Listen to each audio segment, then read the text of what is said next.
외부 일정 관계로 제1기획 먼저 발표하겠습니다. 네, 제1기획 어제 실적 나왔고요. 저희 프리뷰 드렸던 거랑 사실 뭐 디테일이나 실적 그렇게 다르지 않습니다. 어제 저희 그 콜에서 한 번 더 확인했던 거는 역시 저희 본사 북미 중심으로 디지털 성장 조금 두드러졌고요. 저희 중국 같은 경우가 상반기에 좀 안 좋았었는데 펑타입 위주로 다시 성장 시작하면서 역성장폭 좀 둔화되는 그런 모습 보였고 4분기에는 순성장으로 돌 수도 있겠다라는 전망이 보입니다. 그리고 인건비 효율화 같은 경우에는 지속되고 있고요. 다시 한번 확인했지만 디지털 위주로 재편되고 있기 때문에 구조적으로 비용은 좀 줄어드는 구간에 돌입했다라고 보시면 됩니다.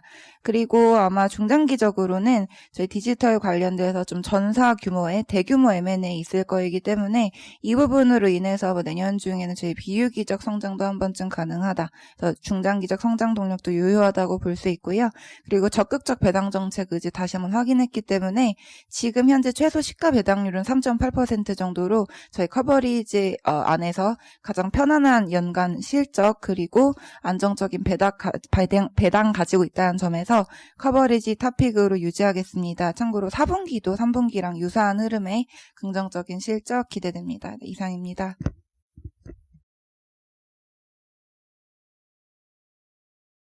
다음은 인터넷 산업 발표하겠습니다. 네, 인터넷 산업 좀 말씀드리도록 하겠습니다. 저희 주가가 한 2달 정도 좀 조정 받았거든요. 다시 서서히 조금 봐야 되는 타이밍이 아닌가라고 일단은 판단하고 있고요. 좀 긴 그림에서 보면 저희가 코로나 겪으면서 생활 패턴들이 아무래도 좀 많이 바뀌신 걸 느끼실 겁니다. 온라인 중심으로 생활 자체가 많이 변했고, 이런 부분들이 중장기적 실적 성장의 좀 시발점이다라고 저희는 판단을 하고 있습니다. 일단 말씀드렸던 대로 코로나 등등 해서 이게 이 온라인 중심의 패턴들이 많이 바뀌었고요. 4차 산업혁명이라는 이야기들을 지난 몇 년 동안 많이 했는데, 이런 부분들이 좀 더 다가온 게 아닌가라고 판단을 하고 있습니다. 거기에다가 정부가 디지털 뉴딜 정책 발표하면서 인터넷 산업이 일단은 경제 성장 측면에서 되게 중요하다라는 걸 인정을 한 것 같고요. 거기에다가 경제 패러다임 자체가 제조업에서 비제조업으로 바뀌었기 때문에 인터넷 중심의 산업 성장이 좀 시장을 주도할 거다라고 저희는 판단하고 있습니다. 특히 20년 동안 인터넷은 약간 민간 주도로 성장을 했거든요. 근데 앞으로 10년은 정부 정책적으로도 지원이 있을 거다라고 저희는 판단하고 있습니다. 뒤쪽에 다시 한번 말씀드리겠지만 빵주, 아마존 등등 구글, 넷플릭스 이런 애들이 지난 한 10년간 실적들을 보면 거의 한 10배에서 한 40배까지도 올랐고, 여기에 긴 트렌드에서 보시면 주가도 거의 비슷한 흐름들을 보이는 모습들을 보였습니다. 저희도 국내 인터넷 업체들이 한 2년 전부터 실적들이 좀 좋아지는 모습들을 보였는데, 이런 부분들이 본격적으로 좀 반영되는 타이밍이다. 저희는 이번에 좀 말씀드리고 싶은 거는 단기적인 주가보다는 조금 더 긴 그림에서 보시면 향후 한 3에서 5년간은 저희가 꾸준히 좀 주가 성장을 좀 보이지 않을까라고 판단을 하고 있습니다. 좀 넘기면서 간단히 좀 말씀드리면요. 사실 8페이지 보시면 많이들 느끼실 거예요. 네이버나 카카오를 통해서 할 수 있는 것들이 상당히 많이 늘어나고 있고요. 9페이지에 보시면 저희가 하루 중에 인터넷을 통해서 소모하는 것들이 거의 4시간 가까이가 유튜브를 포함한 카카오, 네이버 이런 것들입니다. 그래서 사실 24시간 중에 4시간이라고 하는 부분들이 상당히 큰 비중을 차지를 하고 있고요. 그래서 결국은 인터넷 업체들이 돈 버는 시기에 진입을 했다라고 저희는 판단하고 있고, 11페이지에 보시면은 광고 쪽이 일단은 가장 큰 캐시카우인데, SBS랑 CJ ENM 같은 전통적인 광고 업체들을 보면 지난 몇 년간 매출이 광고 매출이 빠지거나 성장하지 못하는 모습들을 보이고 있습니다. 반면에 저희 네이버, 카카오 같은 것들은 중장기 성장들이 계속 이어나가고 있다라고 보시면 될 것 같고요. 12페이지에 국내 광고 시장 전체 포션에서 보셔도 디지털 광고라고 불리는 인터넷 광고의 포션들이 계속 올라가고 있고, 성장률도 2자릿수대 이상 보여지는 모습들을 보이고 있습니다. 두 번째가 커머스인데요. 커머스는 일단 전통적인 유통업체가 이커머스 시장을 주도하는 게 아니라 네이버, 쿠팡, 카카오 이런 업체들이 지금 시장을 주도하고 있고, 13페이지 그림 14번 보시면 온라인, 우리나라 전체 소매 판매액 중에 온라인 비중이 지금 한 37% 정도로 이제 지난 8월 달에 레코드 하이를 찍었는데요. 이 비중이 50%까지 갈 거라고, 안 갈 거라고 이의를 제기하시는 분들은 거의 없습니다. 그래서, 이런 부분들이 결국은 쿠팡이나 네이버 같은 이런 지금 선두권 업체들한테는 상당히 유리할 거다라고 저희 판단하고 있고요. 15페이지에 뭐 라이브 커머스 같은 것도 TV 홈쇼핑 시장 대체하면서 빠르게 성장하고 있고, 이 라이브 커머스 시장은 조금 주목해서 보셔야 되는데, 16페이지에 보시면은 지금 카테고리들이 너무 다양해요. 근데 TV 홈쇼핑은 그 시간에 채널이 그러니까 뭐 7시부터 8시까지 한 채널에서만 판매를 하기 때문에 그 시간에 제일 많이 팔릴 상품만 공개를 하거든요. 근데 이제 저희는 지금 카테고리가 뭐 거의 10몇 개씩 있기 때문에 같은 시간에도 다양한 상품을 팔 수 있다라는 게 장점입니다. 그래서 커머스 시장, 그리고 마지막으로 말씀드릴 게 20페이지, 21페이지에 보시면 신사업들인데요. 웹툰 쪽하고 핀테크 쪽인데, 웹툰 쪽은 보시면 지금 한국, 그다음에 일본도 지금 1등, 2등, 그림 23번 보시면 카카오랑 네이버가 1등, 2등 하고 있고요. 그다음 미국 시장도 지금 빠르게 이제 공략하고 있고, 이 웹툰은 약간 글로벌 플랫폼으로서 성장을 할 수 있다라고 저희 판단하고 있고요. 22페이지 보시면 거래대금 내년도에는 1조대들 넘어갈 겁니다. 그래서 어마어마한 성장들 보이고 있고, 23페이지의 핀테크는 이제 페이 쪽은 비즈니스 모델 좀 다양화하면서 기존의 간편 결제 말고 이제 대출이라든지 금융 상품들 판매 쪽으로 이제 아마 넘어가지 않을까 싶습니다. 이제 29페이지에 표 8번 보시면 아까 말씀드렸던 대로 글로벌 이제 인터넷 업체들, 뭐 아마존, 페이스북, 구글, 넷플릭스, 텐센트 지난 10년 동안 실적 성장한 것들 보실 수 있을 거고요. 거의 뭐 10배 이상씩 성장을 했고, 뒤쪽에 이제 보시면은 주가와 실적이 거의 동조해서 올라가는 모습들, 영업이익이랑 올라가는 모습들 보실 수 있을 거고요. 국내도 31페이지 표 9번 보시면 마찬가지로 지금부터도 아직도 성장 여력 저희 충분히 남아있다라고 판단하고 있습니다. 그래서 32페이지 보시면 네이버, 카카오도 아직도 올라갈 길이 많이 남았다라고 저희 판단하고 있습니다. 네이버, 카카오 종목별로는 큰 차별이 있지는 않을 것 같아요. 주가 트렌드는 거의 비슷하게 움직일 것 같은데, 네이버를 일단 탑픽으로 좀 추천을 드립니다. 작년까지는 카카오를 좀 탑픽으로 추천드렸는데, 지금은 커머스 쪽이 조금 더 시장을 리드할 것 같아서 커머스 잘하고 있는 네이버를 조금 더 추천드리고요. 지금 이제 내년 상반기까지 큰 변화 중에 하나가 야후재팬과 라인이 이제 합병건이 있습니다. 35페이지에 보시면 이 제트홀딩스라는 회사로 이제 합쳐질 텐데, 최근에 이제 제트홀딩스 주가가 상당히 많이 올랐습니다. 이 부분들이 네이버 이제 주가에도 조금씩 반영이 될 거고요. 라인이 11월 달에 상장 폐지가 되고 합병이 2월 달에 마무리가 될 겁니다. 그래서 이 부분들 네이버 주가에 반영이 될 텐데요. 지금 라인 시총이 한 14조 정도 합니다. 근데 제트홀딩스랑 합쳐진 회사 현재 주가로 계산해서 보면 53조 정도 되거든요. 저희가 이제 그 지분 가치만 해도 33%의 지분을 가지기 때문에 13조짜리 회사에 70% 지분 가지고 있던 애가 55조에 33%, 그러니까 10조짜리 회사가 지금 이 합병만 끝나도 19조로 뛰게 됩니다. 그래서 이런 부분들도 네이버 주가에 저희 긍정적이다라고 판단하고 있고요. 카카오도 뭐 여전히 좋습니다. 근데 이제 실적 성장은 사실 네이버보다 조금 더 두드러질 거고요. 아무래도 조금 더 그동안 돈을 못 벌었으니까. 그다음에 자회사 상장 모멘텀들이 이제 본격적으로 있을 텐데, 카카오 뱅크, 페이, 페이지, 피코마 요렇게가 이제 아마 내년 정도에 좀 더 가시권에 있는 애들일 거고요. 그 이후로 카카오 모빌리티, 카카오엠 요렇게가 이제 되지 않을까 이렇게 판단하고 있습니다. 이상입니다. 뭐 이커머스하고 광고하고 성장률이 압도적인데요. 저희가 이제 어쨌든 반독점 뭐 이제 과점에 대해서 좀 자유로울 수는 없을 것 같은데, 좀 관련해서 좀 나올 수 있는 규제라든가 그런 거 있으시면 코멘트 좀 부탁드리겠습니다. 지난번에도 한번 말씀드렸고, 자료 또 제가 조금 포함을 해놨는데요. 일단 저희가 이제 일단 공정위로부터 270억 가량의 이제 과징금을 일단 받았습니다. 19페이지에 있고요.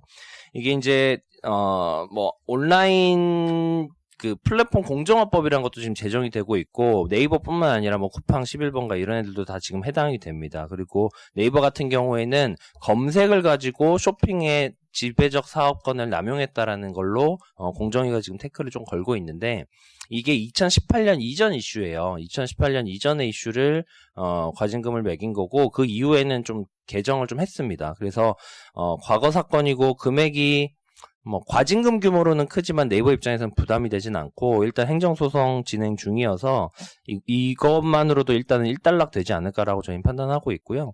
과거에 이제 구글이 이거 사건 나고 나서 구글 쇼핑을 분사를 했던 적이 있습니다. 그래서 네이버도 만약에 오히려 분사를 한다라고 하면 기업 가치나 이런 것들은 오히려 더 도드라질 것 같고요. 뭐 그렇지 않더라도 일단은 그 점유율 자체가 그렇게 높지가 않습니다. 그러니까 우리나라는 아마존처럼 절대적인 그 미국 시장 내에 1, 2위 사업자가 있는 게 아니고 네이버가 한 점유율이 한 14%, 쿠팡이 한 11% 정도 돼요. 그 밑에 아시겠지만 뭐 11번가 지마켓, 옥션, SSG, 카카오 이런 수많은 플레이어들이 있기 때문에 독과점으로 쇼핑을 걸고 넘어지기에는 아직은 조금 이르다라고 저희 판단하고 있습니다.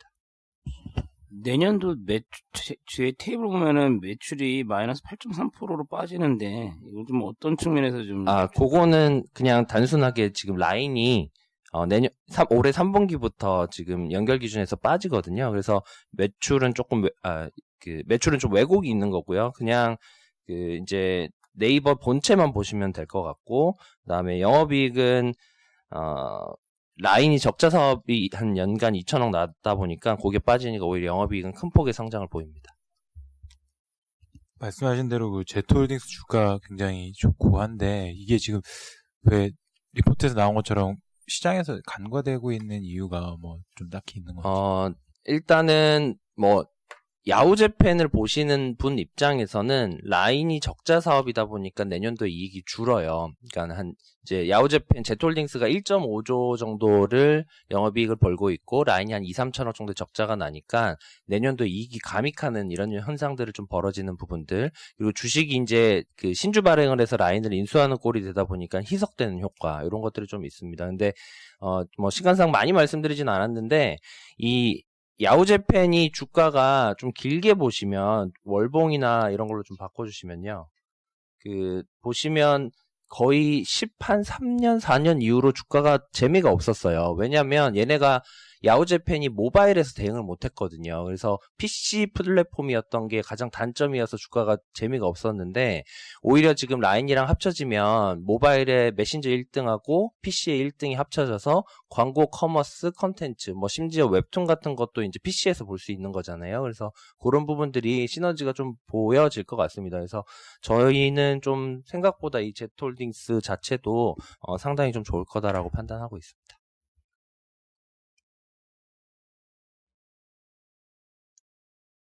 네, 다음은 하이닉스 인텔 관련된 내용 말씀드리겠습니다. 일단 자료는 딜에 대해서 작성을 한 거기 때문에 읽어보시면 될 것 같고, 어제 투자자들 사이에서 이제 크게 문의가 있었던 거 위주로 좀 말씀을 드리겠습니다. 한 6가지 정도 되는데, 일단 제일 많이 물어보신 게 이제 뭐 비싸게 산 건지 거기에 대해서 많이 궁금해 하셨습니다. 근데 10조 이상의 딜이기 때문에 좀 비싸 보이긴 한데, 인텔의 대련 팹이 캐파가 85K 정도 되고 디자인 캐파는 150K 정도 됩니다. 그래서 이 정도 규모의 팹을 하이닉스가 직접 지을 때도 10조 원 이상이 들어가기 때문에 그렇게 비싼 건 아니다라고 좀 보고 있고, 하이닉스가 직접 지을 경우에는 하이닉스 낸드 기술력이 인텔보다 좀 떨어지거든요. 그래서 하이닉스는 지금 적자 상태입니다. 그래서 10조 원을 투자하고 적자인 팹을 짓는 거고, 인텔의 대련 팹은 영업이익률이 20% 이상 나는 팹이기 때문에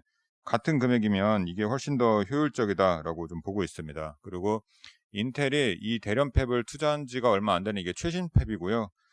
인텔의 목적은 칭화윤이랑 지분 관계가 있기 때문에 지금 중국에서 칭화윤이가 반도체 투자 많이 하고 있잖아요. 칭화윤이랑 어느 정도 이제 협력 관계를 통해서 중국 시장에 좀 강하게 좀 진출해보기 위한 팹이었습니다. 근데 트럼프가 여기에 대해서 좀 많이 이제 회방을 놨기 때문에 인텔은 그게 이제 막힌 거고요. 그래서 매각한 게 아닌가 그렇게 좀 보고 있습니다. 그리고 이제 큰 딜이 있을 경우에 피인수 대상자랑 인수 대상자의 주가 흐름으로 이 시장에서 어떻게 비싸게 누가 더 비싸게 주고 팔았는지 비싸게 샀는지 이거를 판단을 하는데, 어저께 인텔 주가가 한 2% 정도 빠진 걸로 봐서는 미국 투자자들도 인텔이 이걸 그렇게 비싸게 판 건 아니다. 이렇게 판단한 게 아닌가 그렇게 좀 보고 있습니다.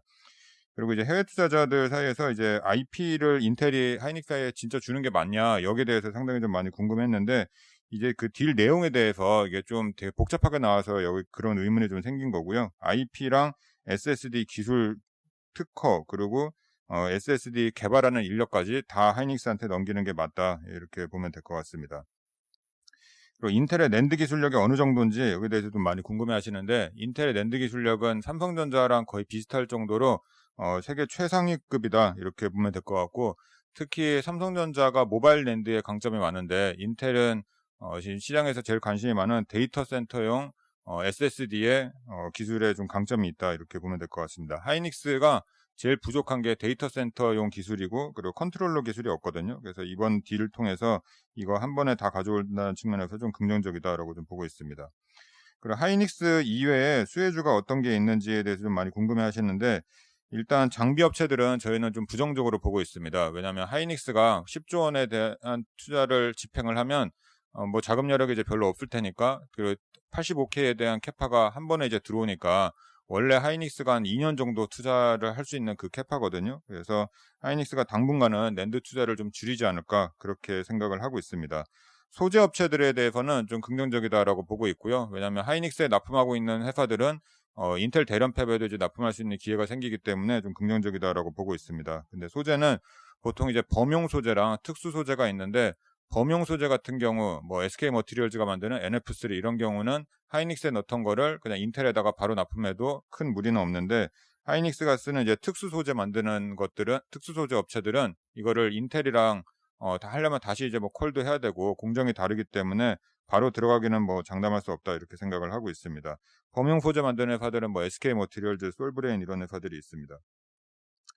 그리고 이제 딜이 이제 끝나려면 이제 각국의 허가가 있어야 되거든요. 뭐 미국 정부 그리고 한국 정부 그리고 대표적으로 이제 중국 정부의 허가가 있어야 되는데 뭐 과거에 이제 뭐 NXP, 퀄컴 딜 이런 게 중국 정부가 반대하면서 좀 많이 깨졌거든요. 근데 어저께 중국에서 얘기한 게 뭐 언론 보도긴 한데 중국 정부에서 이 딜을 뭐 격하게 환영한다 뭐 이렇게 얘기를 했습니다. 뭐 자기네들이 메모리 기술력이 없는데 미국 회사가 자기네들 땅에다가 공장 갖고 있는 것보다는 뭐 좀 친한 한국 회사가 하는 게 훨씬 더 자기네들한테 이제 편하기 때문에 그런 게 아닌가 그렇게 생각을 하고 있습니다. 그리고 자금 이 조달은 어떻게 할 건지 여기에 대해서 많이 궁금해하시는데 하이닉스는 이제 차입으로 조달한다 이렇게 얘기를 했고요. 하이닉스 사이즈를 봤을 때 차입 충분히 뭐 무리 없게 가능하지 않을까 그렇게 생각하고 있습니다.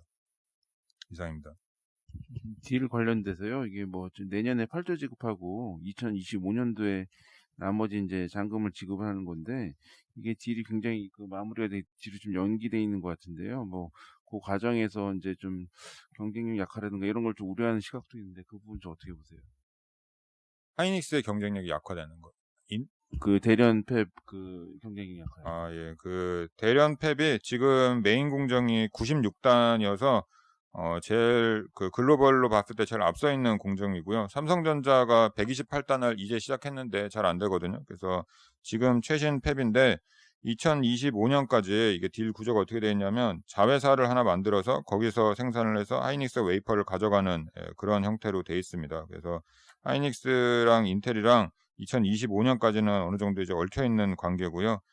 매년 뭐 투자를 통해서 공정을 업그레이드 할 거다라고 생각하고 있습니다. 96단으로 계속 가는 게 아니고 하이닉스도 돈을 내고 인텔도 돈을 내서 계속 이제 뭐 공정 내년에 뭐 144단 그리고 그 이후에 196단 뭐 이런 식으로 업그레이드를 하지 않을까 그렇게 생각하고 있습니다. 그래서 이것도 많이 이제 여쭤보시는데 그러면 뭐 10조 이외에도 추가로 자금이 소요되는 거 아니냐 이렇게 많이 궁금해하시거든요. 근데 그거는 뭐 원래 투자를 해야 됩니다. 반도체 공정 특성상 인수한 팹 아니면 자기네들이 지은 팹 둘 다 매년 공정을 업그레이드 하려면 10% 정도 수준의 추가 자금이 매년 들어가기 때문에 그거는 뭐 원래 당연한 거다 이렇게 생각하고 있습니다. 이게 타임 스케줄이 조금 뭐 복잡해서 그런데 정확히 매출 언제부터 하이닉스 쪽에 인식이 되는 거예요? 2021년 말까지 이 1차 딜을 클로징 한다라고 했으니까 빠르면 내년 한 중반 정도부터 매출로 꽂히지 않을까 그렇게 생각하고 있습니다.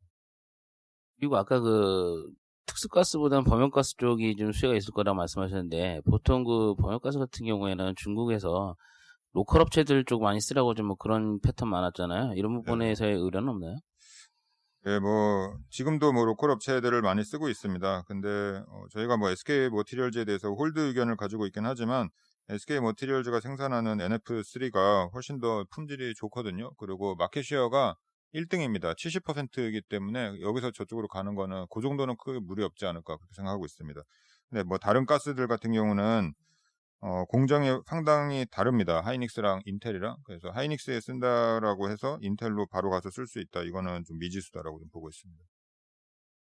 그리고 그 미중 무역 분쟁 때문에 솔직히 그 반도체 쪽에 좀 중국 쪽이 상당히 좀 리스크 요인이 있는데 뭐 대량 공장 인수한다는 게 과연 좀 도움이 될 수 있을지의 여부도 좀 미지수가 있지 않나요? 좀 인텔이 그런 것 때문에 좀 파는 거라고 하면은 하이닉스라고 해서 이렇게 편할 수 있는 상황은 아니지 않나요? 뭐 미국이 일단 우리나라에 파는 거기 때문에 그런 쪽의 우려는 현재 당분간은 없을 것 같아요. 그리고 보통 이제 미중 무역 분쟁이라고 보면 미국 쪽의 기술이랑 부품이 중국으로 건너가는 게 지금 차단되고 있는 상태인데 이거는 지금 부품이거든요. 그래서 중국에서 생산한 부품이 미국으로 가는 거는 아직까지는 이제 큰 무리가 없습니다. 기술 유출이나 이런 게 없기 때문에. 그렇고 인텔이 그 상당 부분을 이 수요를 흡수할 것 같아요. 인텔이 SSD가 좀 많이 필요하거든요. 그래서 이 공장에서 만든 거를 인텔이 많이 가져가지 않을까 그렇게 생각을 하고 있습니다. 이쪽 부품이 저쪽으로 가는 거는 미국 정부도 그게 차단되면 안 되기 때문에 그쪽에 대한 규제는 없습니다. 근데 향후에 뭐 가정이긴 한데 SK 하이닉스가 이제 뭐 중국의 팹을 여러 개를 가지고 있으니까 그 미국보다는 뭐 중국 쪽이랑 더 협업을 많이 한다고 중국 뭐 화웨이한테 팔지 말라고 했는데 이 공장에서 만들어서 뭐 화웨이한테 뭐 다 팔고 있다더라 뭐 이렇게 되면 나중에 좀 문제가 생길 수도 있지 않을까 그렇게 생각이 듭니다.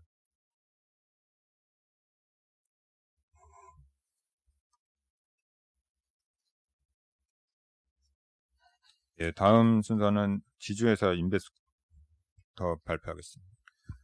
예, 해외 지주회사 실적 리뷰이고요. 인베스터 AB는 그 유명한 발렌베리 패밀리가 트러스트를 통해서 지배하고 있는 스웨덴에 있는 대표적인 지주회사입니다. 3분기 실적이 잘 나왔고요. 순자산 가치의 3분의 2를 ABB, 아스트라제네카, 에릭슨 같은 회사들이 구성을 하고 있는데 여기 실적들에 연동이 됐고요. 결과적으로 주가도 스웨덴 시장 수익률 대비해서 6%포인트 상회하고 그리고 순자산 가치 대비 할인율이 16%입니다. 우리나라 지주회사들 지금 60%인데 상당히 다른 형태이죠. 3분기 중에 특이사항으로는 그 상장자 회사인 에릭슨이 크레이들 포인트라는 회사를 인수를 했고 또 다른 상장자 회사 아틀라스 캡코가 공장 자동화 장비 사업 진출을 했고 또 비상장을 총괄하고 있는 파트리샤 인더스트리라는 회사에서 역시 상장되어 있는 어드밴스드 인스트루먼츠라는 바이오 기업을 인수를 했습니다. 코로나19 때문에 상당히 그 불확실성이 있는데도 불구하고 이런 M&A를 지속할 수 있는 게 그 선제적으로 M&A를 계속 해오면서 순연금 흐름이 상당히 좋기 때문이고요. 국내 지주회사들에 좀 비추어서 생각을 해본다면 언급했다시피 지금 할인율이 평균 60% 상당히 저렴하고 언제든지 튀어오를 수 있는 준비는 돼 있는 상태인데 연말로 가면은 결국 자회사들의 성과에 따라서 내년에 받을 배당 수입이 차별화가 될 거로 보고 있고요. 그래서 현금 흐름과 재무 구조가 우량한 SK, LG, 삼성물산 이런 지주회사들로 투자를 좀 압축해야 된다 이렇게 말씀을 드릴 수 있겠습니다. 이상입니다. 예, 다음은 크레딧 전략 발표하겠습니다. 네, 국내 카드 체크 멘트 말씀드리도록 하겠습니다. 국내 카드사들 같은 경우에는 카드 사용 증가 그리고 비용 절감으로 상반기까지 카드사 수익 개선됐고 이러한 모습 3분기에도 계속 이어질 것으로 좀 판단되고 있고요. 이러한 양호한 펀더멘탈 속에서 10월부터 레버리지 규제가 기존 6배에서 8배로 좀 완화되면서 카드사들의 영업 기반 확대 여력도 좀 개선된 점 긍정적으로 판단하고 있습니다. 코로나19 대응을 위한 정부의 지속적인 지원으로 급격한 자산 건전성 저하 가능성까지 낮은 점까지 감안을 했을 때 현재의 실적 개선, 수급 우려 완화, 가격 매력에 따른 카드채 스프레드 축소폭 클 것으로 예상되고 비중 확대를 권고드리는 바입니다. 이상입니다. 다음은 투자 전략 발표하겠습니다. 네, 안녕하십니까. 엔트그룹 상장의 한국시장 영향 발표드리겠습니다. 예, 중국의 증권감독위원회에서 엔트그룹의 홍콩 그리고 상해 주식시장의 이중 상장 계획을 승인을 했습니다. 이에 따라서 외신 보도에 따르면 11월 초에 엔트그룹이 이 양시장에 상장될 가능성이 높아졌습니다. 이번 기업 공개에 따라서 조달할 수 있는 돈은 350억 달러 규모고요.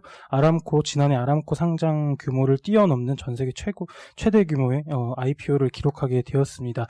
기업 가치는 여러 기관에서 2,800억 달러로 평가를 하고 있는데 성공적으로 상장이 될 경우에는 전 세계에서 가장 가치 있는 핀테크 기업 그리고 세계 두 번째 글로벌 시가총 2위의 금융기업으로 부상하게 될 예정입니다.